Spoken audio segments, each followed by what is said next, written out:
Meenu ma'am. बेटा अभी तक हमने रीडर के 10 चैप्टर कंप्लीट कर लिए हैं। आपके ऐसे 1 में 1 से 10 चैप्टर ही आएंगे। अब आज से हम करेंगे ग्रामर। तो ग्रामर में हमने 6 चैप्टर कंप्लीट कर लिए हैं। 7 चैप्टर है हमारा शब्द भंडार। तो शब्द भंडार क्या होता है बेटा? शब्द भंडार के यानी कि उनके शब्दों का भंडार हो गया। तो इसमें बहुत सारे जो शब्द हैं, शब्दों के अलग अलग रूप आते हैं, जैसे पर्यायवाची शब्द, विलोम शब्द, अनेकार्थी शब्द। तो यही शब्द हैं जो शब्द भंडार के अंदर आते हैं। तो आज हम सब इन्हीं सब के बारे में पढ़ेंगे। तो पर्यायवाची से शुरू करते हैं। तो बेटा हमने पार्ट 4 पढ़ा था, शब्द विचार। इसके अंदर हमने अर्थ के आधार पर जो शब्दों के 4 भेद किए थे वही शब्द भंडार के अंदर आएंगे। पर्यायवाची शब्द, विलोम शब्द, विलोमार्थी शब्द, एकार्थी शब्द और अनेकार्थी शब्द। तो सबसे पहले पर्यायवाची शब्द देखते हैं। नीचे बने चित्रों को देखो, यहाँ पर आंख दे रखी है, इसके आपने 4 नाम दे रखे हैं, नेत्र, दृग, लोचन, चक्षु। है आंखें, लेकिन उसकी क्या है, अलग अलग नाम है।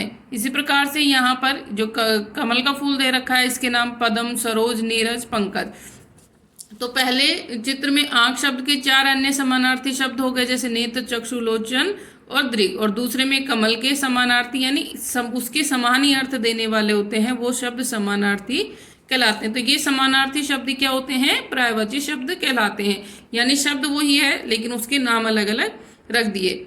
तो इसी तरह से आपके पर्यायवाची शब्द दे रखे हैं कुछ, आग, अग्नि, अनल, पावक, अतिथि का हो गया, मेहमान, पाहुन, आगंतुक।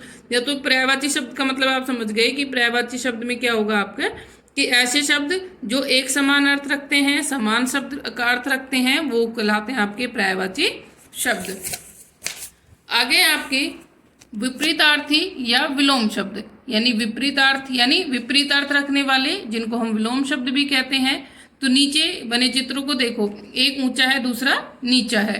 तो पहले ऊंचे का उल्टा क्या हो गया, नीचा। ऐसे धनी और निर्धन। तो उपयुक्त शब्द एक दूसरे का विपरीत या उल्टा अर्थ दर्शा रहे हैं। किसी शब्द का विपरीत या उल्टा अर्थ देने वाले शब्द क्या कहलाते हैं बेटा? विलोमार्थी या फिर विलोम शब्द कहलाते हैं। कि किसी भी शब्द का विपरीत या उल्टा अर्थ जो देने वाले शब्द होते हैं उन्हें विलोम शब्द कहते हैं। जैसे ज्ञान, अज्ञान, न्याय, अन्याय, पूर्ण, अपूर्ण, सत्य, असत्य, सफल, असफल, यश, अपयश, आरंभ, अंत, आदि, अनादि, उचित, अनुचित, यश, अपयश, पक्ष, विपक्ष। इसी तरह से स्वर्ग, नर्क, अमर, अमीर, गरीब, प्राचीन, नवीन, आदान प्रदान, साकार, निराकार, आयात, निर्यात, आस्तिक, नास्तिक, सज्जन, दुर्जन, निर्बल, सबल। तो इस तरह से कि जो भी उल्टा अर्थ देने वाले शब्द होंगे उन्हें क्या कहेंगे हम? विलोम शब्द। आगे आपके अनेकार्थी शब्द। अनेकार्थी शब्द देखो नाम से ही पता चल रहा है, अनेक अर्थ। जिस प्रकार से समानार्थी थे यानी समान अर्थ रखने वाले, अब यहाँ पर है अनेकार्थी यानी एक से अधिक अर्थ बताने वाले शब्द अनेकार्थी शब्द कहलाते हैं। कि जो शब्द हैं वो एक से अधिक अर्थ रखते, कोई शब्द एक ही है लेकिन उसके अर्थ क्या होंगे, एक से अधिक होंगे, उसे अनेकार्थी शब्द कहते हैं। जैसे पट शब्द के 2 अर्थ निकलते हैं, पट यानी किवाड़ यानी दरवाजा, और पट को वस्त्र भी कहते हैं। ऐसे ही अनेकार्थी शब्दों की सूची नीचे दी गई है। यानी ऐसे शब्द जो एक हो लेकिन उसके अर्थ, जैसे जल शब्द है, जल 2 शब्द 2 अर्थ हैं इसके। जल एक तो पानी और दूसरा जल क्या होता है, जलना। तो इसी प्रकार से यहाँ पर कुछ अनेकार्थी शब्द दे रखे हैं। जैसे अंक है, अंक को गोद भी कहते हैं, संख्या भी कहते हैं और नाटक का एक भाग भी कहते हैं। अक्षर है, अक्षर वर्ण होते हैं, ईश्वर, ब्रह्मा। अर्थ मतलब होता है और धन, अर्थ का मतलब होता है ना, अर्थ बताइए तो मतलब हो गया, और अर्थ धन को भी कहते हैं। आम है, सामान्य और एक फल भी है। उत्तर, जवाब, एक दिशा। कर, हाथ, टैक्स, किरण। घन बादल को भी कहते हैं, हथौड़ा, घना। काल, समय और मृत्यु। घट, घड़ा, कम, हृदय। गुरु, शिक्षक, भारी, श्रेष्ठ। वर, श्रेष्ठ, दूल्हा, वरदान। कुल, सारा, वंश। तीर, बाण, किनारा। नाग, सर्प, हाथी, सूर्य। तो इस तरह से ये जो शब्द हैं यानी कि एक शब्द और उसके एक से अधिक अर्थ होने। फिर है समरूप, समश्रुति, भिन्नार्थक। समरूप, समश्रुति, भिन्नार्थक। हिंदी में कुछ एक शब्द एक से सुनाई देते हैं पर इनके अर्थ में विभिन्नता होती है। कि कुछ शब्दों से ऐसे होते हैं जो सुनने में एक से लगते हैं, एक नहीं होते पर लगते एक जैसे। ऐसे शब्दों की ऐसे शब्द होते हैं वो समश्रुति भिन्नार्थक शब्द होते हैं। समश्रुति, सम यानी सुनने में समान, और भिन्नार्थक अर्थ कैसे हो, भिन्न। अवधि, समय, अवधि एक भाषा। देखो ई और ई की मात्रा का फर्क है। कृपण कंजूस, कृपाण तलवार। अनल आग, अनिल वायु। आदि आरंभ, आदि अभ्यस्त। अपेक्षा तुलना में, उपेक्षा अनादर। अवलंब सहारा, अविलंब शीघ्र। कटी कमर, कोटि करोड़ों। कपट धोखा, कपाट किवाड़। जलज कमल और जलद बालद। उपयुक्त ठीक, उपयुक्त ऊपर कहा हुआ। कुल वंश, कुल किनारा। ठीक है बेटा, तो इस तरह से ये जो शब्द हैं वो क्या होते हैं कि जो सुनने में हमें एक जैसे लगते हैं लेकिन उनके अर्थ क्या होते हैं, अलग अलग होते हैं। आगे हैं आपके अनेक शब्दों के लिए एक शब्द। अब इसमें क्या होता है कि एक वाक्यांश है, पूरा का पूरा वाक्यांश दिया हुआ होता है, उसका आप एक ही शब्द बना देते हो। जैसे वाक्यांश के लिए एक शब्द का प्रयोग भाषा की कुशलता मानी जाती है, कि इसमें क्या होता है, भाषा की कुशलता के लिए आप इसका प्रयोग करते हो, इससे भाषा सटीक प्रभावशाली हो जाती है। ऐसे कुछ उदाहरण नीचे दिए जा रहे, जैसे हम बोले ईश्वर में विश्वास रखने वाला, इसको हमने एक शब्द में क्या कह दिया, आस्तिक। पर्वत पर रहने वाला पर्वतीय, जो कम बोलता हो अल्पभाषी, जो ईश्वर में विश्वास न रखता हो नास्तिक, जिसका आकार हो साकार, जिसका आकार न हो निराकार, जो किसी का पक्ष न ले निष्पक्ष, जो सब कुछ जानता हो सर्वज्ञ, जो कम खाता हो अल्पाहारी, जो मांस खाता हो मांसाहारी, जो केवल साग सब्जी खाता हो शाकाहारी। तो इसके अंदर क्या आएगा बेटा कि इस तरह के शब्द वाक्यांश आपको पूरा का पूरा दे रखा है और आपको क्या करना होता है, उसमें एक आप उसका शब्द बना देते हो। जिसकी तुलना न की जा सके अतुल्य, जिसका कोई शत्रु न हो अजात शत्रु, जो गणित का ज्ञाता हो गणितज्ञ, जिसके समान दूसरा न हो अद्वितीय, दूर की सोचने वाला दूरदर्शी, जिसका बहुत मूल्य हो बहुमूल्य, जिसके नीचे रेखा खींची हो रेखांकित, जो विज्ञान का ज्ञाता हो वैज्ञानिक, जो लोगों में प्रिय हो अलोकप्रिय, जो सब कुछ जानता हो सर्वज्ञ, जिसका मूल्य आंका न जा सके अमूल्य, जो दर्शन करना चाहता हो दर्शनार्थी। अब है आपकी एक्सरसाइज बेटा, इसमें है पर्यायवाची शब्द। नीचे लिखे शब्दों के दो दो पर्यायवाची शब्द हमने लिखने हैं। रवि का पर्यायवाची क्या, सूर्य का पर्यायवाची क्या हो गया बेटा, रवि, दिनकर, भास्कर, दो ही लिखने हैं। पृथ्वी, भू धरा, जल पानी, नीर, पर्वत पहाड़, नग, आंख, नेत्र, चक्षु, कमल, पंकज, नीरज। अब आगे है वर्ग पहेली में दिए गए शब्दों के पर्यायवाची शब्द लिखिए। अब यहाँ पर आपको शब्द दे रखे और इनके पर्यायवाची आपको इस वर्ग पहेली में से ढूंढने हैं। जैसे मैं आपको एक उदाहरण बताती हूँ, जैसे ये अतिथि है, ठीक है, अतिथि का पर्यायवाची यहाँ पर लिखा हुआ है, देखो मैं है मान है, क्या हो गया मेहमान। तो आपको यहाँ से उठाकर क्या लिखना है, इसको यहाँ पर लिखना है। ऐसे हवा का हो गया ये अनल, तो इस तरह से आपको क्या लिखना है यहाँ पर, पर्वत का, नग, ईश्वर का, भगवान, हवा हो गया स्त्री का। देखो इसके अंदर आप ढूंढोगे तो आपको ये सभी क्या मिल जाएंगे, यहाँ पर आपको मिल जाएंगे। तो आपको ये अपने आप करनी है बेटा। सेकंड वाली जो वर्ग पहेली है इसको आपको अपने आप से ढूंढ के यहाँ पर इसके पर्यायवाची लिखने हैं। पर्यायवाची वही लिखने हैं जो आपको यहाँ पर मिलते हैं, ठीक है। अब नेक्स्ट है हमारी नीचे लिखे शब्दों के विलोमार्थी शब्द लिखिए। तो विलोमार्थी शब्द में है आपके स्वतंत्र, परतंत्र, योग्य, अयोग्य, ज्ञान, अज्ञान, शिक्षित, अशिक्षित, न्याय, अन्याय, पाप, पुण्य, हित, अहित, पवित्र, अपवित्र। नेक्स्ट है सही विलोम शब्द चुनकर लिखिए। योग्य का सही विलोम क्या होगा बेटा, अयोग्य। उत्थान का सही विलोम शब्द होगा पतन। प्रेम, घृणा, स्वतंत्र, परतंत्र, सुगम, दुर्गम। तो यहाँ पर जो पर्यायवाची आपको दे रखे हैं वो सही आपको इसमें टिक करने हैं। आगे है अनेकार्थी शब्द। नीचे दिए गए शब्दों के दो दो अर्थ लिखिए, कि जो शब्द हमने अभी पढ़े थे शब्दों के अनेकार्थी शब्द की एक से अधिक अर्थ होते हैं वो लिखने हैं। अंक के दो अर्थ हो गए गोद और संख्या। घट हो गया घड़ा और कम, यानी घटना होता है ना वो घट। गुरु शिक्षक और गुरु भारी भी होता है। हार पराजय और आभूषण, जो गले का हार होता है वो। चीर है आपका वस्त्र और पट्टी। नेक्स्ट है आपका वाक्यांश के लिए एक शब्द लिखिए। जो वाक्यांश है उसके लिए आपको एक शब्द लिखना है। जो ईश्वर में विश्वास रखता हो आस्तिक, जो मास में एक बार होता हो मासिक, जो जानने की इच्छा रखता हो जिज्ञासु, जो दूसरों पर उपकार करता है परोपकारी, जो मांस खाता हो मांसाहारी। ठीक है बेटा। इसके बाद में आपके अनेक शब्द लिखने हैं। जिस प्रकार से यहाँ पर जो शब्द थे अनेक शब्दों के हमने एक शब्द लिखा था, ऐसे यहाँ पर आपको अनेक शब्द का क्या लिखना है, एक शब्द लिखना है। तो जैसे दूरदर्शी का हो गया दूर की सोचने वाला, तो ये एक्सरसाइज भी आप अपने आप करोगे। और इसी प्रकार से यहाँ पर हो गया समश्रुति या समरूपी, यानी कि एक ही अलग अलग अर्थ रखने वाले, जैसे कृपण, कंजूस, कृपाण, तलवार। तो ये दोनों एक्सरसाइज और तीसरी ये वर्ग पहली वाली, ये तीनों आप अपने आप करोगे। बाकी सभी एक्सरसाइज आपको बुक में नोट करनी है। Thank you.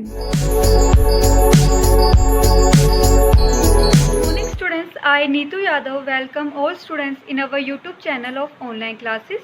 So students, as you know, we start our new chapter 14, light reflection of class 6. So students, in our previous video we already studied source of light, reflection, translucent, beam of light, etc. We also study some point of shadow. So students, in today's video we continue our topic shadow. We know that shadow is formed through a dark object when a screen or an opaque object is blocked by an substance. आपको पता है जो shadow कब बनती है, जब कोई भी ऑब्जेक्ट्स है आपकी वो किसी भी ओपेकी ऑब्जेक्ट की मदद से ब्लॉक होती है, उस तक लाइट नहीं पहुंचती, तभी आपकी शेडो बनती है। शेडो आपको पता है क्या होता है, वहीं डार्क एरिया में ही फॉर्म होती है। So students, in today's video we study about some characteristics of shadow and its reason. Also we study about eclipses. There are two eclipses, solar eclipses and lunar eclipses. We can study in details about these eclipses in this video. So students, let's start our today's video. Characteristic of a shadow. First, shadow of an object give us an idea about its shape. किसी भी object की shadow परछाई होती है, हमें उस object की shape के बारे में आइडिया देती है, क्योंकि शेप की हो सकती है, मान लो circular, rectangular, square etcetera. Second point is you can not see shadows in dark. आप डार्क अंधेरे में शेडो परछाई को नहीं देख सकते हैं, ये भी कैरेक्टरिस्टिक है। Third is shadow is formed when opaque object blocks the path of the light. मैं आपको पहले ही बता चुकी हूँ शेडो अगर तब फॉर्म होती है जब कोई ओपेक ऑब्जेक्ट आपकी जो लाइट है उसके रास्ते को ब्लॉक करता है, पाथ को ब्लॉक करता है, तभी शेडो बनती है। Next point is the size of a shadow varies depending on the distance between the object and the source of light and objects and the screen. अब क्या कह रहे हैं, जो साइज़ होता है शेडो, परछाई होती है किसी शेडो की जो परछाई होती है वो किस पे डिपेंड करती है, depend on the distance between the object. जिस ऑब्जेक्ट की वो परछाई है उनके बीच में कितनी दूरी है उस पर निर्भर करती है। And also the source of light and objects and the screen, जो आपकी सोर्स है लाइट वो कितनी दूर से है, आपकी ऑब्जेक्ट कितनी दूर है और स्क्रीन कहाँ है, इन सब पे डिपेंड करती है आपकी शेडो की size. Next is it is always black no matter what the colour of the object is. आपके ऑब्जेक्ट का चाहे कुछ भी कलर हो, जो शेडो की जो आपकी शेडो है परछाई उसका कलर हमेशा ब्लैक ही रहेगा। Next point is a translucent object forms a weak shadow and a transparent object no shadow at all. आप क्या कहें, जो ट्रांसलूसेंट ऑब्जेक्ट कौन सी होती है, लाइट को पार्शली जो फ्लो करती है, पास कर देती है, उनकी जो शेडो होती है वीक होती है। लेकिन जो ट्रांसपेरेंट ऑब्जेक्ट है उसकी कोई शेडो नहीं। ओपेक ऑब्जेक्ट की जो शेडो बिल्कुल आपको क्लियरली सीन होती है, ट्रांसलूसेंट की ऑब्जेक्ट की जो शेडो आपको कुछ कुछ दिखाई देती है, लेकिन जो ट्रांसपेरेंट ऑब्जेक्ट है उनकी कोई भी परछाई नहीं बनती है, क्योंकि ट्रांसपेरेंट में क्या होता है पूरी लाइट पास होती है और आपको शेडो बनाने के लिए क्या चाहिए होती है, ऐसी ऑब्जेक्ट चाहिए होती है जिससे लाइट बिल्कुल पास ना हो। तो ये आपकी शेडो के कैरेक्टरिस्टिक थे कि उसकी शेप के बारे में बताती है, शेडो हमेशा डार्क होती है, डिपेंड करती है distance of object and shadow के बीच में जो डिपेंड करती है, साइज़ ऑफ शेडो को डिपेंड करती बताती है। जो शेडो है हमेशा ब्लैक कलर की होती है और हमेशा ओपेक ऑब्जेक्ट की वजह से ही शेडो बन सकती है, ना कि ट्रांसलूसेंट और ट्रांसपेरेंट ऑब्जेक्ट की हेल्प से। रीजन्स ऑफ शेडो, शेडो के क्या क्या रीजन्स होते हैं। A shadow has two region, तो शेडो उसके दो रीजन्स होते हैं। First umbra, second penumbra. Umbra में क्या होता है, it is the reason of complete darkness, no light ray reach there. अब क्या कह रहे हैं, एम्ब्रा में वो रीज़न होता है जहाँ पे पूरा अंधेरा होता है, कोई भी लाइट नहीं पहुँच पाती। तो आपको इस डायग्राम में सीन हो रहा है सन की किरण अर्थ पे गिर रही है, ठीक है। तो अर्थ के इधर वाले हिस्से पे जिधर लाइट आ रही है उधर रोशनी होगी, जिधर लाइट नहीं आ रही है वहाँ अंधेरा होगा, और अंधेरा होगा तो वहाँ पे क्या बनता है, उम्ब्रा बनता है, ठीक है। उम्ब्रा वाला रीजन क्या, पूरा डार्क रहता है, कोई भी लाइट नहीं आती वहाँ पे। पेनुम्ब्रा में क्या होता है, it is the reason of partial darkness which surrounds the umbra region, some light rays reach here. अब क्या करें, सन की रेज इधर भी जाती हैं अर्थ के, अब यहाँ पे तो कोई इसको ब्लॉक करने वाला रास्ता नहीं है, तो अर्थ की रे इधर भी जाएंगी, तो अम्ब्रा के साइड में जो रीजन बनते हैं उन्हें हम पेनुम्ब्रा रीजन बोलते हैं, जहाँ पे क्या होता है कुछ लाइट जाती है, ठीक है, कुछ लाइट है, मतलब कुछ लाइट होती है वहाँ पे जो हम सीन कर पा रहे हैं उस जगह को, तो वो क्या है, पेनुम्ब्रा, ठीक है। नेक्स्ट है आपका eclipses. An eclipse is an event which is caused due to a straight line configuration of 3 celestial bodies. 3 celestial bodies क्या है, sun, moon and the earth. अब क्या कह रहे हैं, कोई भी इक्लिप्स तब बनता है जब कोई भी स्ट्रेट लाइन, ठीक है, कन्फिग्रेशन 3 जो स्पेशल बॉडीज आपकी सेलेस्टियल बॉडी है, सन, मून, अर्थ, एक सीधी लाइन में होता है तो इक्लिप्स बनता है। The term eclipse is most often used to describe either a solar eclipse when the moon shadow crosses the earth surface. अब देखिए, जो इक्लिप्स की टर्म है वो हम ऑफन यूज़ करते हैं किसको डिस्क्राइब करने के लिए, सोलर इक्लिप्स को डिस्क्राइब करने के लिए, और लूनार इक्लिप्स, इन दोनों को डिस्क्राइब करने के लिए हम इक्लिप्स का इस्तेमाल करते हैं। अब इक्लिप्स में सोलर इक्लिप्स में क्या होता है, जब मून की जो शैडो होती है क्रॉसेस द अर्थ सरफेस, जब मून की जो परछाई होती है वो अर्थ सरफेस पे क्रॉस कर पहुँचती है, उसे आप सोलर इक्लिप्स कहते हैं। लूनार इक्लिप्स में क्या होता है, when the moon moves into the earth shadow, आपका जो मून है, चांद है, अर्थ की परछाई के अंदर ही मूव कर जाता है, ठीक है, उसे हम क्या कहेंगे, लूनार इक्लिप्स। इजी है। सोलर में क्या होगा, मून की शैडो अर्थ पे पड़ेगी, लेकिन लूनार में क्या होता है, जो मून है वही अर्थ की शैडो के अंदर चला जाता है, मतलब अर्थ की शैडो है वो मून को कवर कर लेती है, वो लूनार इक्लिप्स होगा। Let's study how this eclipse occur. तो फर्दर डिटेल में स्टडी करने के लिए हम आगे देखेंगे कैसे इक्लिप्स बनते हैं। सो फर्स्ट स्टूडेंट्स, अब your solar eclipse. Solar eclipse में क्या होता है, a solar eclipse occurs only on a new moon day. Solar eclipse सिर्फ न्यू मून डे उस दिन अकर होता है, बनता है, ठीक है। This happens when the moon come between the earth and the sun. ये न्यू मून डे वाला दिन सोलर इक्लिप्स बनता है, और ये तब होता है जब आपका मून है वो अर्थ और सन के बीच में आता है। मून जब आपका अर्थ और सन के बीच में आएगा, देखिए ये आपका डायग्राम है सोलर इक्लिप्स का, इसमें आपका मून सन और अर्थ के बीच में आ रहा है, ठीक है, ये आपका सन है, ये आपका अर्थ है, उसके बीच में मून आ रहा है। मून इन दोनों के बीच में आएगा तभी तो मून की परछाई अर्थ के ऊपर क्रॉस करेगी, ठीक है। So the moon blocks the sun and stops sunlight from reaching the earth, thus the shadow of the moon may fall on some part of the earth. अब क्या कह रहा है, जब सन अर्थ के सामने आ जाता है तो सन की जो लाइट है, जो सन की जो किरणें आ रही है, इतनी जो किरणें है वो मून कवर कर लेता है, अर्थ तक नहीं पहुंचने देता है, तो अर्थ तक नहीं, उस लाइट नहीं जाएगी, तो क्या होगा, एक शैडो बनेगी मून की, और वो शैडो कहाँ जाएगी, फिर अर्थ पर फॉल होती है। तो इससे हम क्या कहते हैं, shadow of the moon may fall on some parts of earth, earth के कुछ हिस्से पे मून की परछाई गिरती है। In the region on the earth where the sun is completely block. अब क्या कह रहा है, कुछ रीजन होते हैं आपके अर्थ पे, where the sun is completely, जहाँ पे जो सन है पूरी तरीके से ब्लॉक होता है, उसे हम एम्ब्रा रीजन बोलते हैं। A total solar eclipse is observed, region where the sunlight is block partially experience a partial solar eclipse. अब क्या कर रहे हैं, अर्थ के कुछ रीजन होते हैं जिसमें पूरी सन की जो लाइट है वो पूरी तरह से ब्लॉक होती है, नहीं पहुंच पाती है, उस रीजन को हम एम्ब्रा रीजन बोलते हैं। और कुछ रीजन होते हैं जहाँ पे जो सनलाइट है वो कुछ जा रही है, कुछ नहीं जा रही, मतलब पूरी लाइट नहीं जा रही है, आपकी आधी लाइट जा रही, पार्शियली मतलब हाफ लाइट जा रही, मतलब पेम्ब्रा रीजन, उसे हम क्या कहेंगे, पार्शियल सोलर इक्लिप्स, उसे हम पार्शियल सोलर इक्लिप्स कहेंगे। देखिए डायग्राम में आपका दिखा रखा है, सन अर्थ ने कवर कर लिया है तो उसकी शैडो जा रही है अर्थ पे मून की, ठीक है, ये आपकी मून की शैडो है, ठीक है। अब ये क्या कह रहा है, ये फुल शैडो है, ठीक है, और ये क्या है, पार्शियल शैडो है। यहाँ से आपकी देखिए इतनी ये अर्थ की है, ये आपकी किरणें इधर पड़ रही है, तो ये क्या होगा, ये पार्शियल शैडो हो गया आपके मून की, ठीक है।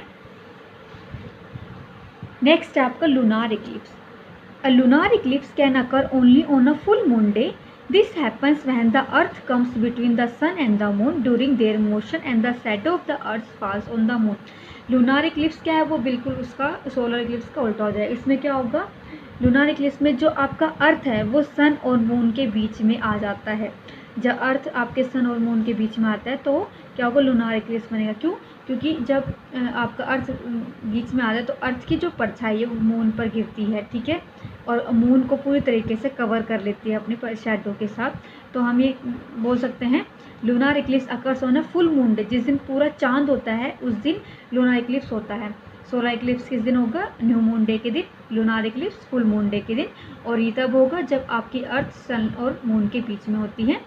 In the reason of the earth where the moon is block completely a total lunar eclipse is experience. अब क्या कह रहे हैं, जैसे आपके सोलर इक्लिप्स में था वैसे ही जब आपकी अर्थ है पूरी तरीके से मून को अपनी शैडो से कवर कर लेगी तो क्या बनेगा, एक टोटल लूनार इक्लिप्स बनेगा, ठीक है। अब ये जो मून जहाँ जिस परछाई पे उसे अम्ब्रा रीजन बोल रहे हैं, जहाँ पे मून पूरी तरीके से शैडो से कवर है, तो क्या होगा, टोटल लूनार इक्लिप्स।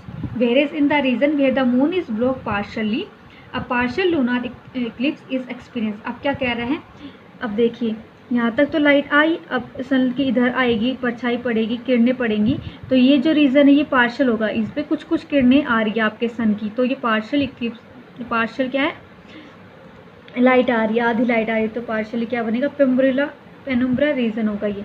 तो आपको मैंने बताया था पेनुम्ब्रा रीजन में कुछ लाइट आएगी, तो अब ये क्या बनेगा, पार्शियल लूनार इक्लिप्स, मतलब कुछ लाइट आ रही है तो पार्शियल लूनार इक्लिप्स बनता है, ठीक है। So students, you have to write down your homework long answer type question in your fair notebook. Question number first and second. Question number first is distinguish between a parallel and convergent and divergent beam of light. Illustrate with diagram से आपको illustrate करना है। First is parallel beam. The collection of rays traveling parallel to each other is known as parallel beam of light. अब क्या कह रहे हैं, कोई भी रेज है एक साथ पैरेलल ट्रेवल करती हैं तो वो क्या होगी, आपकी पैरेलल बीम ऑफ लाइट होगी। नेक्स्ट है conversion beam. In conversion beam the light rays from different points tend towards a single point. अब क्या कह रहे हैं, कन्वर्जन बीम में डिफरेंट डायरेक्शन से रेज आएगी और एक पॉइंट पे आकर क्या हो जाएगी, पॉइंट पे आके मिल जाएंगी, ठीक है, उन्हें हम क्या कहेंगे, कन्वर्जन बीम ऑफ लाइट बोलते हैं। In divergent beam of light the rays spread out or diverge from a point and the distance between the rays gone on increasing is known as divergent beam of light. Diversion beam में एक point से आपकी रे different direction में move करती हैं, ठीक है, उसे हम क्या कहेंगे, डाइवर्जन बीम ऑफ लाइट। देखिए यहाँ से आपकी रेज अलग अलग डायरेक्शन में मूव कर रही है, इनके बीच की जो डिस्टेंस है वो इंक्रीज होती जा रही है, तो उसे हम क्या कहेंगे, डाइवर्जन बीम ऑफ लाइट बोलते हैं। Next question is so next question of long answer type question, differentiate between an image and a shadow। एक इमेज और शैडो के बीच में आपको क्या बताना, डिफरेंस बताना है, ठीक है। so here is your difference between shadow and image। shadow it is black, image it is the same color as the object। Shadow है वो ब्लैक होती है, इमेज क्या होगी, जैसे ऑब्जेक्ट कलर है उसी कलर की आपकी इमेज होगी। Next it is the same shape as the object but shows no other details about the object. अब क्या कह रहे हैं, शेडो है उसकी शेप है ऑब्जेक्ट की जितनी होगी, लेकिन जो डिटेल है ऑब्जेक्ट की वो क्लियरली शो नहीं होगी, लेकिन इमेज में है शेप भी दिखाई देती है और जितनी भी ऑब्जेक्ट की डिटेल्स है वो भी क्लियरली सीन होगी। नेक्स्ट है size of shadow depends on the position of the source of light and may be bigger और स्मॉलर देन द ऑब्जेक्ट। जो शेडो होती है, परछाई होती है, वो डिपेंड करती है डिस्टेंस पे। कभी शैडो आपकी छोटे साइज़ की भी हो सकते हैं और बिगर साइज़ की भी हो सकती है ऑब्जेक्ट से, लेकिन जो इमेज है is the same size as the object, लेकिन जो इमेज होगी वो ऑब्जेक्ट के सेम साइज़ की होगी। Next fourth point is it is form when the light from a source is obstructed by an opaque object. जब कोई भी ओपिक ऑब्जेक्ट लाइट को ब्लॉक करती है तभी आपकी शैडो फॉर्म बनती है, लेकिन इमेज कब बनती है, it is form when light from the object reaches our eyes after reflection from the plane mirror. लेकिन इमेज तब बनती है जब हमारी प्लेन मिरर की में हमारी जो इमेज है ऑब्जेक्ट है वो रिफ्लेक्ट होगी और हमारी आइज़ तक पहुंचती है, ठीक है। मतलब रिफ्लेक्शन के बाद प्लेन मिरर में रिफ्लेक्शन के बाद हमारी आइज़ तक जो ऑब्जेक्ट लाइट पहुंच रही है वो क्या बनाती है, इमेज बनाती है, फॉर्म करती है। Next is a shadow in the area where no light falls therefore it is black. Shadow उस एरिया में बनती है जहाँ पे बिल्कुल अंधेरा हो, कोई भी लाइट ना हो।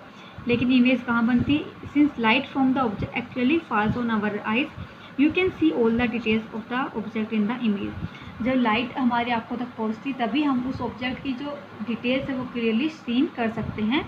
तो ये आपके डिफरेंस है, ठीक है, शैडो और इमेज के। Thank you students for listening.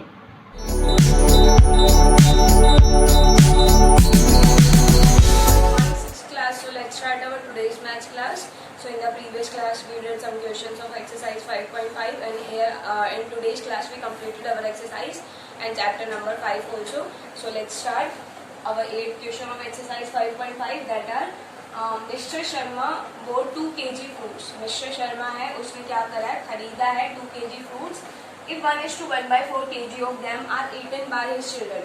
क्या हुआ है, उसका जो 2 kg है उसका 1 kg प्लस 1.5 kg क्या है उसके चिल्ड्रंस ने ईट कर लिया। उसके बाद पूछा how much fruits are left. ठीक है, suppose you have 3 pencils and one is used by another students, then how many pencils are left? 2 pencils। ठीक है, तो हम क्या करते हैं, सिंपली सब्ट्रैक्शन करते हैं। यहाँ भी क्या हो जाएगा, 2 kg टोटल था, उसमें से that will be used by his children, so how many left? So fruits left कितने हो जाएंगे हमारे पास, fruits that are left क्या हो जाएगा, 2 में से हम क्या करेंगे, पूरे टोटल जो है हमारे पास जितना केजी है उसमें से हम क्या माइनस कर देंगे जो हमारे पास फ्रैक्शन है। अब यहाँ पे देखो इसके नीचे कुछ नहीं 1 लिख सकते हैं। अब मिक्स फ्रैक्शन को किसमें चेंज करना है, लाइक अनलाइक फ्रैक्शन में minus sign as it is रहेगा। अब यहाँ देखो 4 बन जा 4 प्लस 1 इज 5 और अपॉन में डिनोमिनेटर होता है। ठीक है, अब यहाँ देखो डिनोमिनेटर्स क्या है, डिफरेंट है, तो हम क्या करते हैं, एल्सियम लेते हैं। 1 और 4 का एल्सियम क्या होगा, दोनों नंबर किसी एक कॉमन नंबर से होने चाहिए, लेकिन यहाँ पे किसी से नहीं है, तो मतलब दोनों की मल्टीप्लाई हो जाएगी और एल्सियम क्या आ जाएगा हमारे पास 1 × 4 है, that will be equal to 4। ठीक है, ओवरऑल एल्सियम ले लिया हमने, यहाँ पे क्या आ गया 4। अब क्या होता है, 1 को डिवाइड किससे करेंगे, 4 से, क्या आंसर आएगा 4 ही, और 4 को किससे मल्टीप्लाई करेंगे 8 से, सॉरी 2 से, तो कितना आ जाएगा 8। माइनस साइन है तो माइनस ही रहेगा यहाँ पे। 4 को डिवाइड करेंगे 4 से, क्या आंसर आएगा 1, और 1 को मल्टीप्लाई करेंगे 5 से, तो क्या आंसर आएगा 5। ठीक है, अब 8 में से 5 माइनस करा, सिंपली क्या आ गया 3 और अपॉन में 4। ठीक है, तो 3/4 fraction is left of fruits. ठीक है, मतलब कि फ्रूट्स का क्या है, 3/4 फ्रैक्शन हमारे पास क्या है लेफ्ट रह गया। तो यहाँ पे क्या था, सिंपली देखो उसने 2 kg फ्रूट्स खरीदे थे और इसने क्या है उसके चिल्ड्रंस द्वारा ईट कर लिए गए हैं, तो क्या है हमें पूछा क्या गया है कि कितने लेफ्ट रह गए। ठीक है, फॉर एग्जांपल जैसे हमारे पास क्या है कि अगर 2 kg उनमें से 1 kg अगर किसी ने खा लिया तो क्या होगा, 1 kg रिमेनिंग रह जाएगा। माइनस करते हैं तो सिंपली फ्रैक्शन वालों में भी क्या करेंगे, हम माइनस करेंगे। तो first of all mix fraction को हम चेंज करेंगे, क्या हो जाएगा 4 बन जा एंड प्लस 1 करते हैं, 4 बन जा 4 प्लस 1 5 हो गया, और अपॉन में जो हमारे पास डिनोमिनेटर होता है वही टर्म आती है। अब जिसके नीचे कुछ नहीं होता डिनोमिनेटर में 1 लिख सकते हैं, दोनों का मल्टीप्लिकेशन दोनों का एल्सियम लेंगे क्योंकि डिनोमिनेटर्स हमें क्या करने होते हैं, सेम करने होते हैं फॉर मेकिंग द एल्सियम। ठीक है, सो क्या हो जाएगा यहाँ पे दोनों का एल्सियम आ गया 4। अब क्या होता है रूल, 1 को इससे डिवाइड करेंगे क्या होगा 4 आएगा, 4 को मल्टीप्लाई किससे करेंगे 8 से, तो 4 को 2 से मल्टीप्लाई करेंगे क्या होगा 8। माइनस साइन है तो एज इट इज रहेगा, और यहाँ पे 4 को डिवाइड करा 4 से 1 आया, 1 को किससे मल्टीप्लाई करेंगे 5 से, आंसर 5। 8 - 5 इज 3 और अपॉन में जो 4 था हमारे पास वही रहेगा। ठीक है, now last question is, so students next question is the sum of 2 fractions is this one. If one of the fraction is 2:1/3 find the other fraction। मतलब सम मतलब क्या होता है, एडिशन। 2 फ्रैक्शंस का हमारे पास एडिशन गिवन है, वो क्या है 6:1/6। ठीक है, उनमें से हमारे पास एक फ्रैक्शन क्या है 2:1/3, तो we have to find the other fraction. तो क्या है देखो सिंपली क्या है हमारे पास, एंड इन केस 2 नंबर्स का जो प्लस है वो 6 गिवन है। ठीक है, और उनमें से हमारे पास एक नंबर है 4, तो हम उसमें क्या ऐड करें जिससे क्या आ जाए हमारे पास दूसरा नंबर फाइंड कर सके। ठीक है, तो क्या हो जाएगा यहाँ पे x will be equal to 6 - 4 that will be equal to 2। ठीक है, यही होता है सिंपली। तो यहाँ पे हम क्या करेंगे, जो 1 फ्रैक्शन है उसको हमने क्या मान लिया ये है, सेकंड वाले को क्या मान लेते हैं x, और किसके इक्वल है दोनों का सम हमारे पास दिस वन। ठीक है, because one of the fraction is this one and other find करना है तो हम उसको x ही कंसिडर कर लेते हैं, और जो दोनों का सम है एडिशन जो है वो कितना है हमारे पास 6:1/6। ठीक है, नाउ क्या होगा, we have to change the mixed fraction into like or unlike fraction. So 3 multiplied with 2 is 6, 6 plus 1 is 7 upon 3. Plus x as it is रहेगा और इधर क्या हो जाएगा 6 multiply 6 is 36, 36 plus 1 is 37 upon में डिनोमिनेटर। ठीक है, अब हमारे पास सिर्फ x कैलकुलेट करना है। 7/3 इधर क्या है प्लस में, इधर जाके क्या हो जाएगा माइनस, तो क्या हो जाएगा x is equal to 37/6 minus 7/3। अब सिंपली क्या करना है, हमें डिनोमिनेटर्स को सेम करना है। डिनोमिनेटर्स को सेम कैसे करते हैं हम, by taking LCM of these two numbers. So 6 और 3 क्या है हमारे पास, दोनों ही 3 से डिविजिबल है, तो 2 और 1। नाउ एलसीएम क्या आ गया हमारे पास, 3 multiply by 2 that will be equal to 6। ठीक है, ओवरऑल हम एलसीएम ले लेते हैं, यहाँ पे 6 हो गया इसका। ठीक है, क्या होता है मतलब 6 को डिवाइड करेंगे 6 से क्या आंसर आएगा 1, 1 will be multiply to 37 as it is 37 आ गया। साइन क्या है माइनस, तो माइनस से लेगा। ठीक है, 3 divided by 6 is 6 divided by 3 is 2 and 2 will be multiply to 7, 14 आ गया।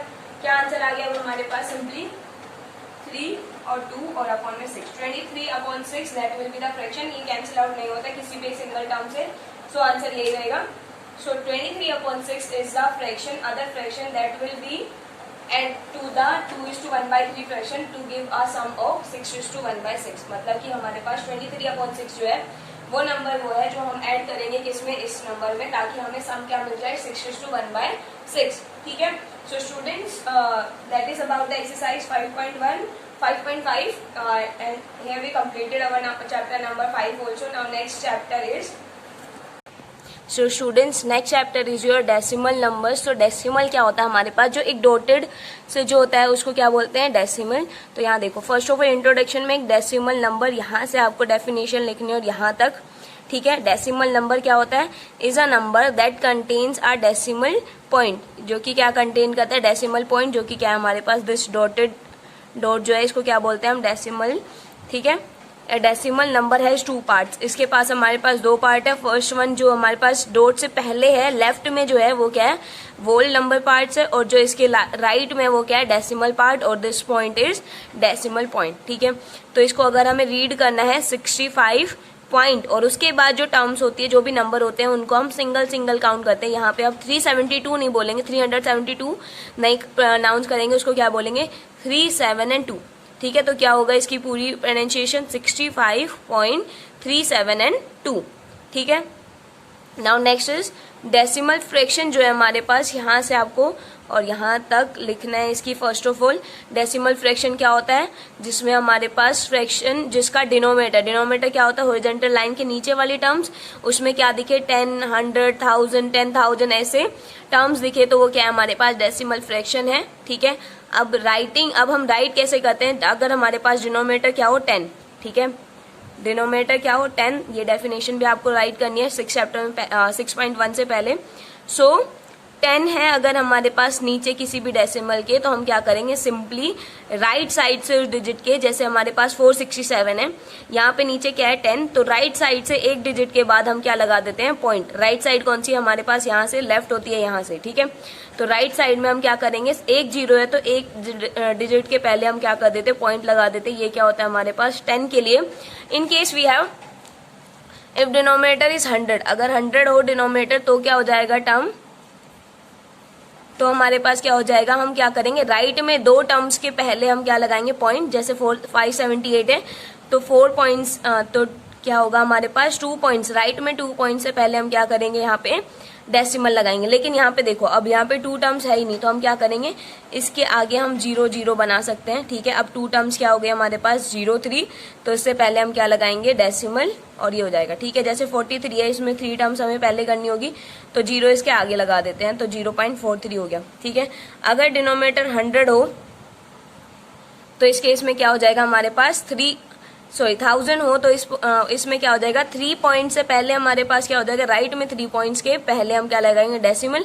यहाँ पे फर्स्ट ऑफ ऑल 4 टर्म्स बनानी है, तो 3 zeros लगा देंगे, और उसके बाद 1 2 1 3, तो यहाँ पे पॉइंट आ जाएगा। ठीक है, राइट से हम कितनी काउंट करेंगे, जितनी जीरोस होती है उतनी डिजिट्स काउंट करते हैं। तो यहाँ कितनी डिजिट्स है, 3 है जीरोस, तो 3 डिजिट्स के पहले हम क्या लगा देंगे, राइट में डेसिमल। जैसे 548 था, यहाँ पे क्या हो जाएगा, 3 डिजिट के पहले लगेगा, लेकिन यहाँ पे पहले 0 बनाएंगे, ताकि ये 4 टर्म्स यहाँ नीचे और 4 टर्म्स ऊपर बन जाए। अब क्या हो जाएगा, 3 टर्म्स के पहले मतलब 0.458। ठीक है, यहाँ पे 3 डिजिट्स के पहले, राइट में 3 डिजिट्स के बाद, तो हमारे पास क्या हो जाएगा 4.157। ठीक है, now next is decimal place value chart. अभी तक हमने क्या पढ़ा था, सिंपली जो हम वोल नंबर्स को प्लेस वैल्यू चार्ट में करते थे। अब यहाँ देखो ये जो नंबर्स है, जो हमने वोल नंबर्स के लिए जो पहले पढ़ा है वही रहेगा। जैसे वोल नंबर हमारे पास यहाँ क्या है 4, तो 4 किस प्लेस पे है, 10th प्लेस पे, ठीक है। इनको हम बाद में कंसिडर करेंगे। यहाँ जो टर्म्स होती है, जैसे इन केस यहाँ 46 होता, 0.578 होता, तो यहाँ 46 को कैसे काउंट करते हैं, ये 1st प्लेस पे, 10th प्लेस पे, ये तो एज इट इज रहते हैं, ठीक है। जो हमने पहले पढ़े हैं वैसे ही बोलेंगे इनको तो, और वैसे ही इस प्लेस वैल्यू चार्ट में हम कंसिडर करेंगे। जैसे एक्सपेंड करेंगे तो क्या बोलेंगे इसको, 4 × 10 + 6। अब पॉइंट्स के बाद जो होते हैं ना, उनको हम क्या करते हैं, ये होगा हमारे पास 1/10, ये होगा 1/100 और ये होगा 1/1000, ठीक है। ऐसे ऐसे हमारे पास नेक्स्ट, तो यहाँ 1/10 जो होगा वो किसके लिए होगा, 5 के लिए, 1/100 होगा 7 के लिए, और 1/1000 होगा 8 के लिए, ठीक है। तो इनको एक्सपेंड करने के लिए अगर हमारे पास है तो हम क्या करेंगे, जैसे इन केस हमें इसको रिप्रेजेंट करना है, ठीक है, 46.589। तो कैसे करेंगे हम, फर्स्ट ऑफ ऑल हम जो हमने प्लेस वैल्यू चार्ट पढ़ी है वोल नंबर्स के लिए, तो 46 कहाँ होगा, 4 will be at the place of 10s and 6 will be at the place of 1s, ठीक है। अब 5 किस पे होगा, 10s मतलब है यहाँ पे 1/10, 100s का मतलब है यहाँ पे 1/100 है, और 1000s का मतलब 1/1000 है, ठीक है। तो यहाँ पे क्या है, 1/10 फर्स्ट वाले डिजिट के लिए होता है, 1/100 सेकेंड वाले डिजिट के लिए, और 1/1000 थर्ड डिजिट के लिए, ठीक है। सो इसके क्वेश्चंस हम नेक्स्ट क्लास में करेंगे। So that is all for today. Thank you, have a nice day. Friends, welcome to our YouTube classes. This is for class 6. In previous class, we have read our 4th chapter, The Birth of a Civilization. Today we continue our chapter with the topic, the government. It is not exactly clear which form of government existed in the Harappan city. कि ये clear नहीं है कि Harappan city में कैसी सरकार थी। However, the excellent town planning seen in many of the cities makes us understand that there must have been a very efficient government in these cities. कि town planning, excellent town planning देख के, मतलब बहुत ही अच्छी town planning जो Harappan city में हो रखी है, उसको देखते हुए हम ये अंदाज़ा लगा सकते हैं या ये समझ सकते हैं कि हड़प्पन काल में गवर्नमेंट बहुत अच्छी थी। There might also have been committees consisting of rich traders and priests who supervised the government. कि इस टाइम में बहुत ही ज़्यादा रिच व्यापारी और पादरी लोग थे जो पूजा का काम करते हैं, वो लोग थे, और वो सुपरवाइज करते थे सरकार को। अब है एक केस स्टडी है बेटा, केस स्टडी है धोलावीरा जो एक जगह है, जो हड़प्पन साइट्स में एक फेमस जगह है धोलावीरा, ठीक है। ये आप पिक्चर में देख सकते हैं, remains of Indus valley civilisation at Dholavira, Gujarat. ये गुजरात के अंदर है। तो अब हम इस केस स्टडी को रीड करेंगे। Dholavira is one of the oldest and biggest Harappan sites. कि धोलावीरा एक बहुत पुरानी और बहुत बड़ी हड़प्पन साइट है। It is located on the island of Khadir in the run of Kutch. और ये कच्छ के रन में जो आइलैंड है खादिर, वहाँ पे ये स्थित है। Dholavira is also important because of the discovery of a large inscription in 10 letters. और धोलावीरा किस लिए इम्पोर्टेंट है, क्योंकि यहाँ पे लार्ज इंस्क्रिप्शंस मिले हैं 10 लेटर में, ठीक है। 10 लेटर्स मिले हैं यहाँ पे, लार्ज इंस्क्रिप्शंस मिले। ये लेटर वो लिखने वाले, ये 1 2 3 ये लेटर्स नहीं, वो पत्र वाले लेटर हैं। Usually Harappan written writing are found on small objects. और जो हड़प्पन सिटी की जो राइटिंग है वो छोटे छोटे चीज़ों पे राइट की गई है। But this inscriptions has been inscribed on white stone and set in wood. और ये जो है इंस्क्रिप्शंस, ये सफ़ेद पत्थर के ऊपर लिखे हुए हैं जो लकड़ी के अंदर सेट हो रखे हैं। So historian believe that it might have been some kind of a sign board. इसीलिए इतिहासकार ये बिलीव करते हैं कि ये किसी, मतलब कि some kind of a sign board, ये किसी चीज़ की तरफ इशारा है। The city of Dholavira was divided into 3 parts, a citadel, the middle town and the lower town. जो सिटी है धोलावीरा वो 3 पार्ट्स में डिवाइड है, सिटाडेल में, मिडिल टाउन में और लोअर टाउन में। The rulers lived in Citadel, जो रूलर्स होते थे, शासक होते थे, वो सिटाडेल या अपर हाउसेज में रहते थे, अपर टाउन्स में रहते थे। The rich people and important official lived in the middle town, और जो अमीर लोग थे और जो मतलब ऑफिशियल्स थे, महत्वपूर्ण ऑफिशियल्स थे, वो मिडिल टाउन में रहते थे। These two sections were also fortified and most of the building in the citadel were made of stone. और ये जो 2 सेक्शंस थे, एक सिटाडेल का और एक मिडिल टाउन का, इनके अंदर जो बिल्डिंग थी वो मोस्टली स्टोन की बनी हुई थी। The common people lived in the unfortified lower towns, और जो कॉमन लोग थे, सामान्य लोग थे, वो अनफोर्टिफाइड लोअर टाउन्स में रहते थे। अनफोर्टिफाइड का मतलब यहाँ पे है व्यवस्थित नहीं था। And these 3 sections were also separated from each other by stone walls which had gateways, और ये जो तीनों सेक्शंस थे वो एक दूसरे से स्टोन की वॉल से डिवाइड हो रखे थे, जो विच हैड गेटवेज, और जिनका मतलब गेट फिर अलग अलग था। And these 3 between the citadel and the middle town was a large open area which was used for public ceremonies, और सिटाडेल और मिडिल टाउन के बीच में एक बहुत ही बड़ा मैदान था, ओपन एरिया था, जहाँ पे सामूहिक जो लोग अपने उत्सव वगैरह मनाते थे। Excavations at this site have also yielded tanks and wells for storing water, और यहाँ इस साइट में क्या क्या खुदाई से क्या क्या मिला है, टैंक्स मिले हैं और कुएं मिले हैं जहाँ पे पानी को इकट्ठा किया जाता था या जहाँ पे पानी इकट्ठा रहता था। तो बेटा ये एक केस स्टडी थी धोलावीरा के बारे में, जो एक बिग और ओल्ड साइट थी हड़प्पन सिटी की, हड़प्पन साइट्स की एक बहुत ही महत्वपूर्ण सिटी थी ये। अब हम पढ़ेंगे decline of Indus valley civilisation. The Harappan culture started to decline by about 1800 BCE, कि जो हड़प्पा संस्कृति थी उसका डिक्लाइन, उसका पतन 1800 BCE से स्टार्ट हो गया था, ईसा पूर्व से स्टार्ट हो गया था। And most of the cities were abandoned by 1500 BCE, और जो बहुत सारी सिटीज थी वो लगभग 1500 ईस्वी तक, ईसा पूर्व से आज तक, क्योंकि उस टाइम में उल्टे चलते थे ना, 1800 फिर 1700 फिर 1600 फिर 1500, तो 1500 ईसा पूर्व आते आते बहुत सारी सिटीज खत्म हो गई थी। Different historians have put forward many theories in order to explain the decline of this civilization, और बहुत जो इतिहासकार हैं वो बहुत सारी स्टोरीज रखते हैं, बहुत सारी थ्योरीज रखते हैं इस सभ्यता के डिक्लाइन को एक्सप्लेन करने के लिए।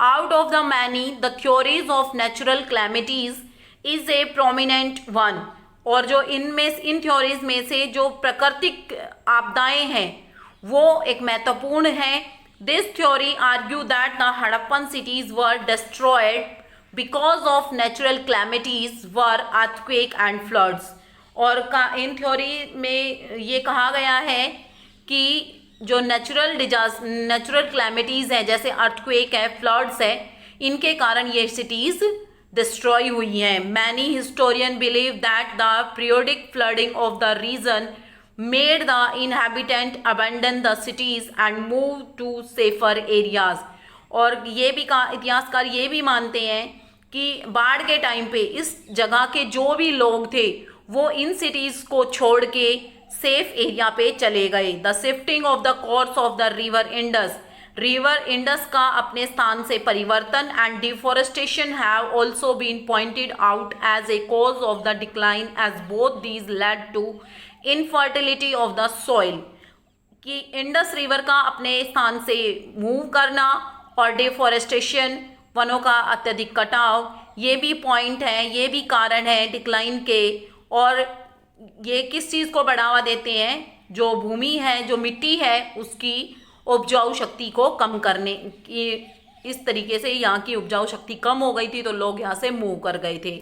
The Aryan invasion theory argues that, जो आर्यन जो आक्रमण की थ्योरी है, आक्रमणकारियों की थ्योरी है, वो बताती है कि that the civilization came to an end because of the conquest by Central Asian tribes like the Aryan, और कि जो सिविलाइजेशन है उसका अंत कैसे हुआ, कि जो सेंट्रल एशियन ट्राइब्स हैं, सेंट्रल एशिया से जो प्रजातियां हैं वो भारत के अंदर आई, उन्होंने यहाँ पे जो जनजातियां रहती थी, जो जातियां रहती थी, उनके ऊपर आक्रमण किया, तो उससे वो लोग डिक्लाइन हो गए, और इन जो ट्राइब्स आई थी सेंट्रल एशिया से उनका नाम है Aryans.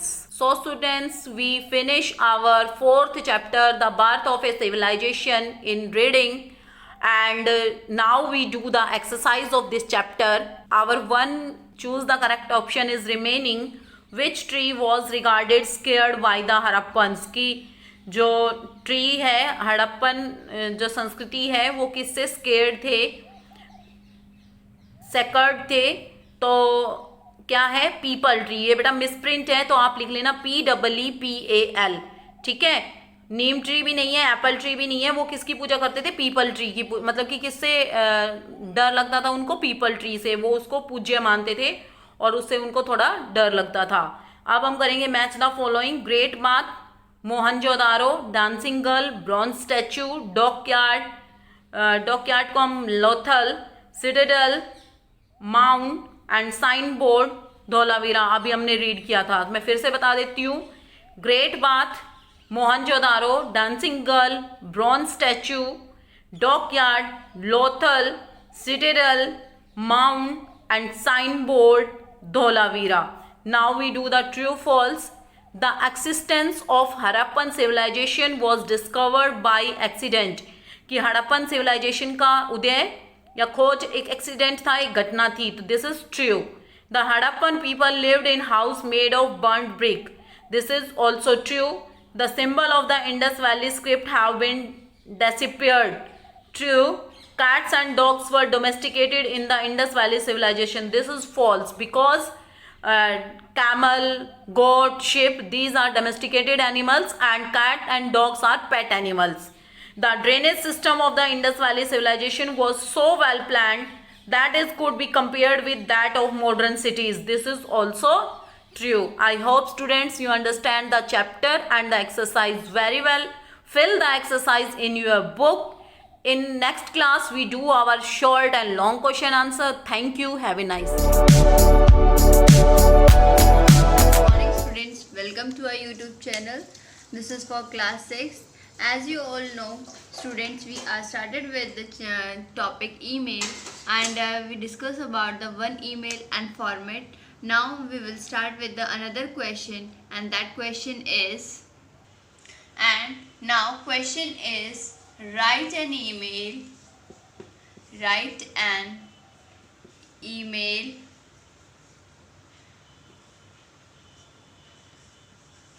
to the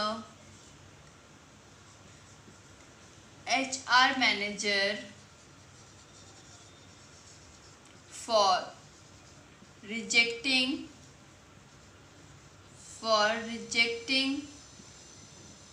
the position of marketing management for marketing assistant.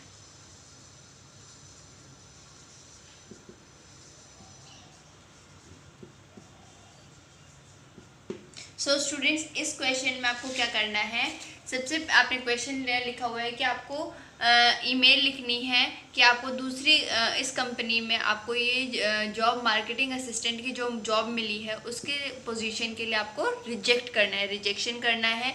तो उसके लिए हम कैसे लिखेंगे ये देखिए। सबसे पहले हम बनाएंगे बॉक्स,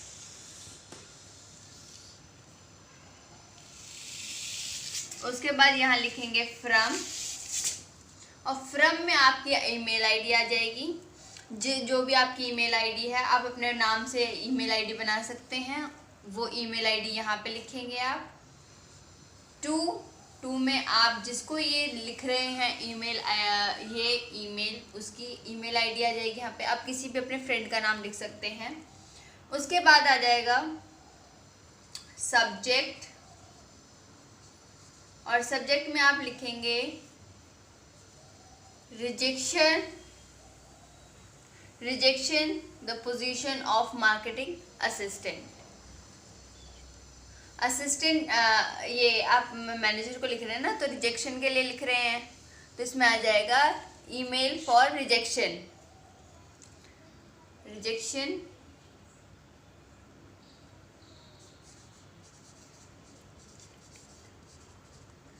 रिजेक्टिंग द पोजीशन।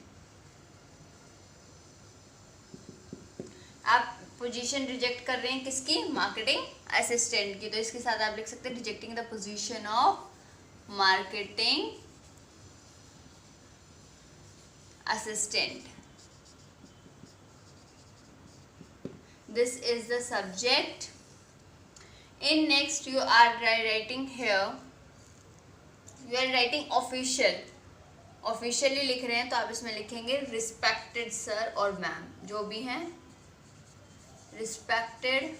यहाँ पे नाम के अकॉर्डिंग लिखेंगे, अगर आप यहाँ पे लड़की का नाम लिख रहे हैं तो यहाँ पे मैम लिखेंगे, और अगर लड़के का नाम लिख रहे हैं, अपनी फ्रेंड का नाम लिख रहे हैं, तो वो आप लिखेंगे सर और मैम, अकॉर्डिंगली उसके अकॉर्डिंग लिखेंगे। ओके स्टूडेंट्स, नाउ अब ये यहाँ से अब हम स्टार्ट करेंगे email. Thank you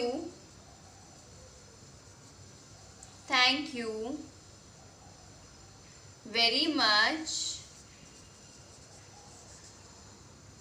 for your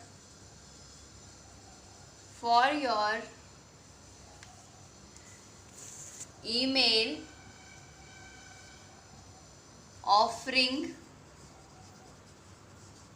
offering me the position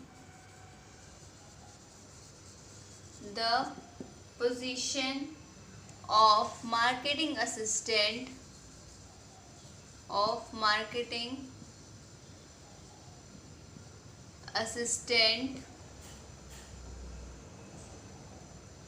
while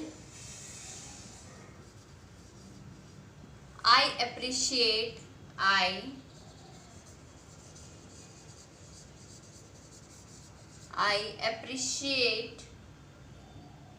the challenging opportunity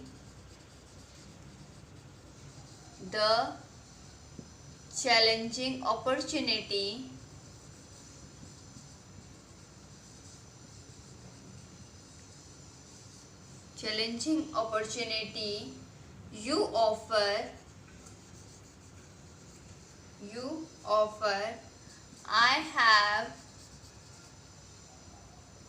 had another offer which I believe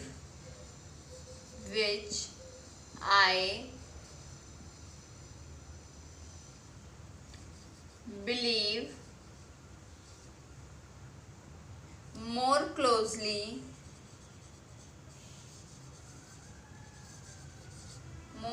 closely allies with my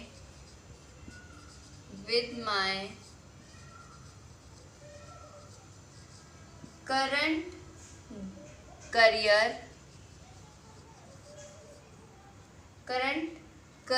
goals and interest.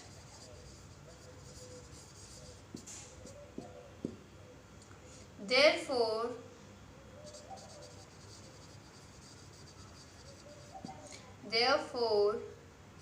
although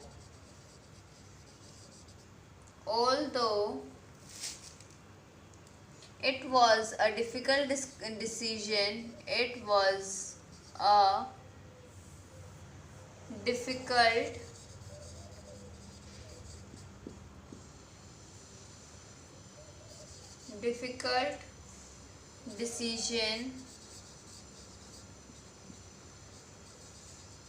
difficult decision, I must decline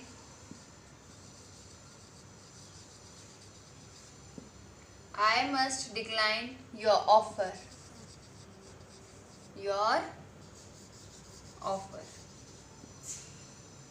बस आप इतना ही लिखेंगे और नीचे लिख देंगे sincerely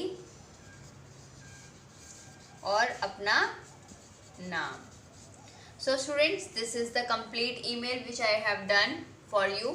This is a short email. You have to write it down only like this. If you are going to write down like this, you will get 5 full marks. अगर आपने इसमें थोड़ी सी भी मिस्टेक कर दी, फॉर्मेट में कहीं ऊपर नीचे कर दिया, या फिर आपने फॉर्मेट के प्लेस पे फ्रॉम के प्लेस पे टू लिख दिया और ऊपर नीचे लाइंस कर दी, तो आपको शायद इसमें मार्क्स कटने की प्रॉब्लम होगी. लेकिन अगर आप बिल्कुल सिस्टमैटिक वे से और फॉर्मेट को अच्छे से लिखेंगे तो आपको कोई प्रॉब्लम नहीं होगी. So students, write down this email in your fair notebook. This is your homework,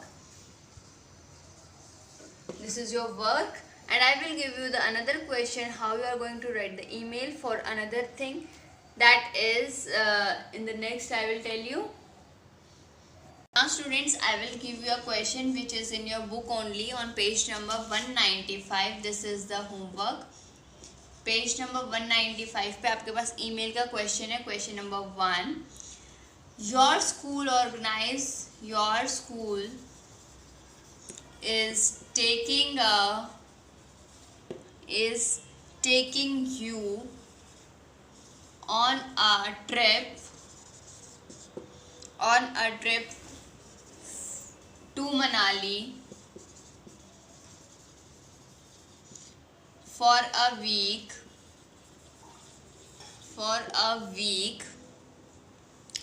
Your sister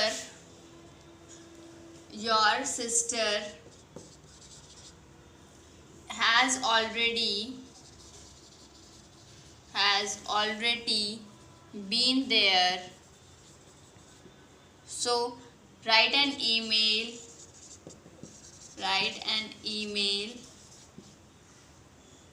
to her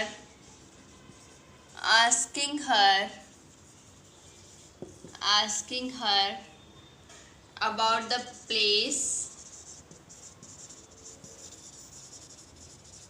place and activities. आपको क्या करना है, आप अपनी सिस्टर का नाम लिखेंगे टू में. पहले आप अपना लिखेंगे फ्रॉम, फिर टू में आप अपनी सिस्टर का नाम लिखेंगे, डियर और सब्जेक्ट लिखेंगे. ये क्वेश्चन है और मैंने अभी आपको थोड़ी देर पहले ये क्वेश्चन कराया, उसी के अकॉर्डिंग आपको ये ईमेल लिखनी है. और ईमेल में आपको क्या लिखना है कि आप अपनी सिस्टर से पूछ रहे हैं मनाली में कौन सी जगह घूमने के लिए हैं और वहाँ पे कौन कौन सी एक्टिविटीज़ यहाँ पे, यानी कि वहाँ पे क्या क्या होता है, उससे रिलेटेड पूछेंगे. और आप उसको ये भी बताएंगे कि आपका ट्रिप मनाली जा रहा है 1 हफ्ते के लिए. So students, this is your homework. You have to write it down this email in your fair notebook.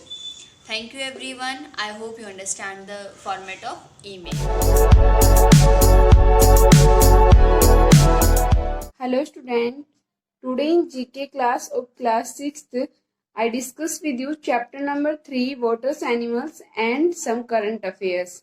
In previous video, I discussed with you chapter number 2 with some current affairs. So let's start. Our chapter name is living in water. पानी में रहने वाले जो प्राणी हैं उनके बारे में बताया गया है. Student, many animals other than fish also live in water. मछली के अलावा बहुत सारे ऐसे प्राणी होते हैं जो पानी में रहते हैं. There are also some unusual fish, means जो फिश होती है उसकी भी बहुत सारी कैटेगरीज होती हैं जो पानी में पाई जाती हैं. First one is a long reptile. Reptile होता है जो अपना पेट धरती से टच करके चलता है, मीन्स रेंग कर चलते हैं, like lizard, crocodile. Okay. With a long snout with sharp teeth to catch prey. Snout होता है जो मुंह के आगे वाला हिस्सा होता है, उसको बोलते हैं, जो जिसमें माउथ, नोज वगैरह इंक्लूड होते हैं, उसको बोलते हैं स्नाउट विद शार्प टीथ. और इसके जो टीथ होते हैं वो बहुत ही शार्प होते हैं. Answer is crocodile. Next one is, यहाँ पे आपको हिंट गिवन है कि जो आंसर है उसका जो स्पेलिंग है वो 9 कैरेक्टर्स की है. ओके, तो आंसर इज क्रोकोडाइल. हिंदी में बोलते हैं उसको मगरमच्छ. A dangerous fish with sharp teeth. ये बहुत ही खतरनाक मछली होती हैं और इसके जो टीथ होते हैं वो बहुत ही शार्प मतलब तेज होते हैं। तो आंसर इज शार्क, SHARK। और इसका जो स्पेलिंग है वो 5 कैरेक्टर का है। Next one is a thin sleepy snake like fish. ये एक स्लीपी मीन्स फिसलने वाला सा स्नेक दिखता है और ये किसकी तरह दिखता है? फिश मतलब मछली की तरह दिखता है। तो आंसर इज LEEL।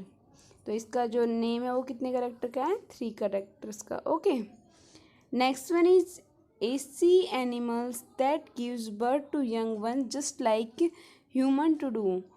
ये एक सी एनिमल है और जो अपने बच्चे को जैसे कि मनुष्य अपने बच्चे को जन्म कर देता है उसी तरह जन्म देता है। तो answer is dolphin, that is the type of a fish.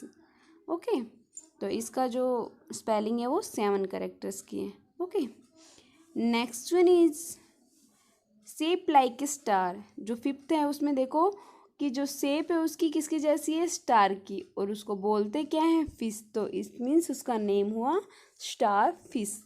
और इसकी जो स्पेलिंग है वो कितने कैरेक्टर की है? 8 कैरेक्टर्स की। Next one is this is a fish that had a head like horse. ये एक फिश की कैटेगरी में आती है और जिसका जो सर होता है वो किसकी तरह दिखता है? घोड़े की तरह। हॉर्स का मतलब होता है घोड़ा। तो उसी तरह इसका नेम भी क्या हो गया? सी हॉर्स मीन्स जो समुद्री घोड़ा है, इसका नेम हो गया। Next one is a cousin of the tortoise, it swims with well its slippers. और ये जो टोर्टोइज होता है उसकी कैटेगरी में आता है और ये स्विम करता है अपने स्लीपर्स से। तो आंसर इज टर्टल। तो इसको भी कछुआ ही बोलते हैं, कछुए की एक टाइप है। Next one is a cousin of snake you may find in your garden. ये जो है कि स्नेक की कैटेगरी में आता है और जो मोस्टली आपके गार्डन में फाइंड आउट होता है। ओके, तो स्टूडेंट ये सम वाटर एनिमल्स थे। आपके एग्जाम में इस तरह से क्वेश्चन आस्क किया जा सकता है कि write some water animals name. तो आप इनमें से किसी भी 5, 4 जितने भी आपसे पूछ जाते हैं आप उनके नाम बता सकते हैं। Okay, now I tell you some current affairs. You have to write that current affair in your GK notebook for your exam. So let's start. Okay, our first one is which state government has provided industrial status to sports।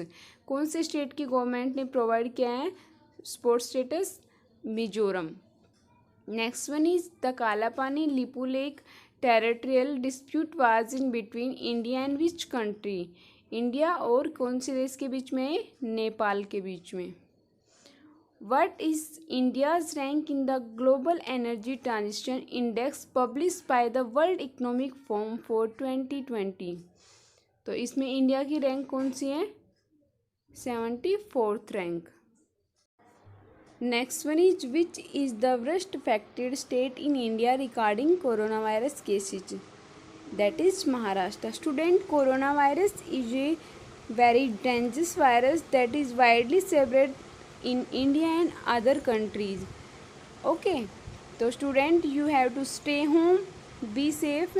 आपको घर पे ही रहना है, but with the help of our honourable prime minister we cover up 83% with corona virus. हमने 83% तक cover कर चुके हैं कोरोना वायरस को। I hope we reach at 100%, then your school will be continue. So you have to stay home, be safe. Next one is which country is planning to adopt new currency toman. किस country ने अभी एक नई currency को adopt किया है? Iran ने। उसका नेम है टोमन।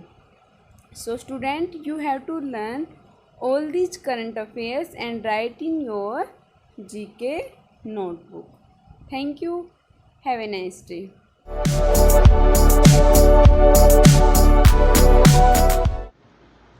Good morning student, welcome to online classes. This is Saroj from MLP International School Rajpura. Student, we are just studying for class 6 chapter number 8. So in this regard the name of the chapter is The Great Sacrifice. तो sacrifice किस चीज का है? That is done by the great saint Dadhichi. by sacrificing his bone towards the Devas.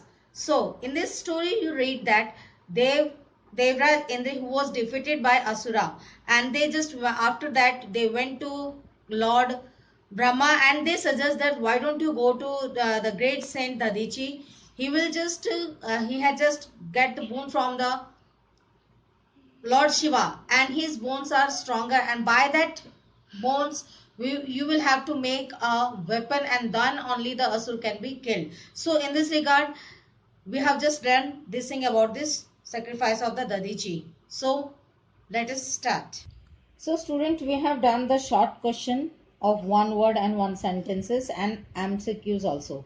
Now today we will just read true false. So according to the chapter you have to just mention whether the statement is true or false.